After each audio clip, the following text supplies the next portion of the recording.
શું નામ કાકા તમારું? વિરેન્દ્રભાઈ શાહ. અને વિરેન્દ્રભાઈ કેટલા વર્ષોથી અહીંયા ખાડિયામાં રહો છો? અહીંયા આગળ જન્મથી જ રહું છું. જન્મથી રહો છો. શું બદલાતા જોયું ખાડિયામાં? ખાડિયામાં જે છે એ જ પરિસ્થિતિ છે, કંઈ બહુ એવો બદલાવ નથી.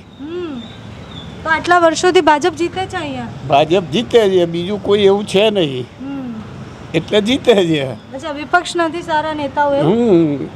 કઈ કઈ સમસ્યા અહીંયા? અહીંયા બીજી કોઈ સમસ્યા નથી. પહેલાં બધું વ્યવસ્થિત કામ ચાલતું હતું, પણ હવે બહુ ઓછું કામ ચાલે છે. અચ્છા, એટલે કયું કયું? નળ, ગટર, રસ્તા? હા, એ બધું કામ નથી બરાબર. નથી બરાબર. ના. તો ભાઈ આટલા વર્ષોથી કેમ ભાજપ જીતે છે? ભાજપ બીજું કોઈ નથી. વિકલ્પ નથી. હા, એટલે અને એ કોર્પોરેશનની અંદર જીતે છે. વિધાનસભાની અંદર જે અશોકભાઈ હતા એ બરાબર વ્યવસ્થિત કામ કરતા હતા, એના હિસાબે એ આવતા હતા. 40 વર્ષથી ચૂંટાઈને આવતા હતા. હવે નથી એ રહ્યા, એટલે શું છે કે કોંગ્રેસની સીટ જાય છે. તો કોર્પોરેશનમાં લોકો ખરેખર નળ, ગટર, રસ્તા જોઈને મત આપે કે પક્ષ જોઈને આપી દે મત? અહીંયા આગળ પબ્લિક પક્ષ જોઈને મત આપતી હોય છે. બાકી કામો કરતા હોય તો કોઈ તકલીફ નથી હોતી.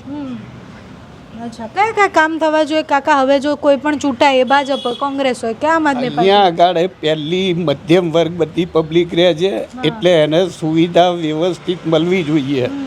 કે ભાઈ ગટર છે, પાણીનું પ્રોબ્લેમ છે, લાઇટનું છે, એ બધી સુવિધાઓ મળતી હોય.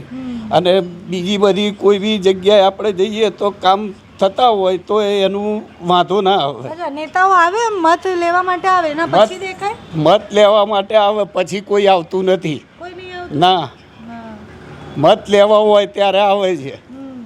કાકા આમ ઉંમર કેટલી હોય તમારી? મારી ઉંમર 76 વર્ષ છે. તો તમે તો કોંગ્રેસની સરકાર જોઈ હશે? હા, જોઈ છે ને. તો શું લાગે બદલાવ? પહેલા કોંગ્રેસ કોર્પોરેશન હતી, એ ઘડીએ અહીંયા આગળ 3 ડૉક્ટરો આવતા હતા. 3 ડૉક્ટર કોંગ્રેસના જ હતા, અને એ લોકો ચૂંટાઈને આવતા હતા, પણ એવા કામ કરતા હતા. અત્યારના હવે એવું નથી, ખાલી ક્યાં કાગળિયા બતાવવાના, પણ કામ થતા નથી. પીવાનું પાણી બરાબર આવે છે?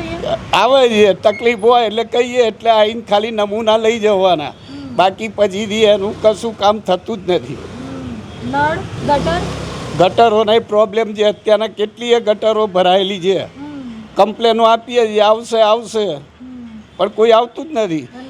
એક વસ્તુ અહીંયા આગળ જોવી જોઈએ કે ભાઈ મેં અરજી આપી હોય અને બાજુવાળાની બી ગટર ભરાઈ હોય ને આપણે એને કહીએ કે ભાઈ તું આની બી સાફ કરી દે ને, કે એમની અરજી નથી એટલે સાફ ના થાય કે છે.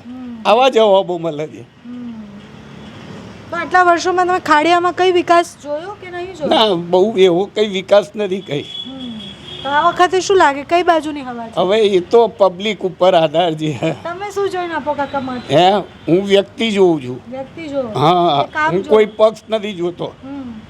હું વ્યક્તિ જોઉં, સારો વ્યક્તિ હોય એને વોટ આપું છું. બાકી અહીંયા શું બીજી બધી વસ્તુની જરૂર છે? બાકી બધું હેલ્થની સુવિધા છે કે પછી ટ્રાફિક, એ બધું બરાબર છે? બધું બરાબર છે. બીજું ચાલે. તમે શું કામ કરો કાકા? હું અત્યારે નિવૃત્તિ લાઈફ છે મારી. અચ્છા, તો અહીંયા અત્યારે આવ્યા કોઈ નેતાઓ કે નહીં આવ્યા હજી? ના, હજી કોઈ આવ્યું નથી. કોંગ્રેસના તો જાહેર થઈ ગયા એટલે. હા, પણ કોઈ હજી આવ્યું નથી. નથી આવ્યું.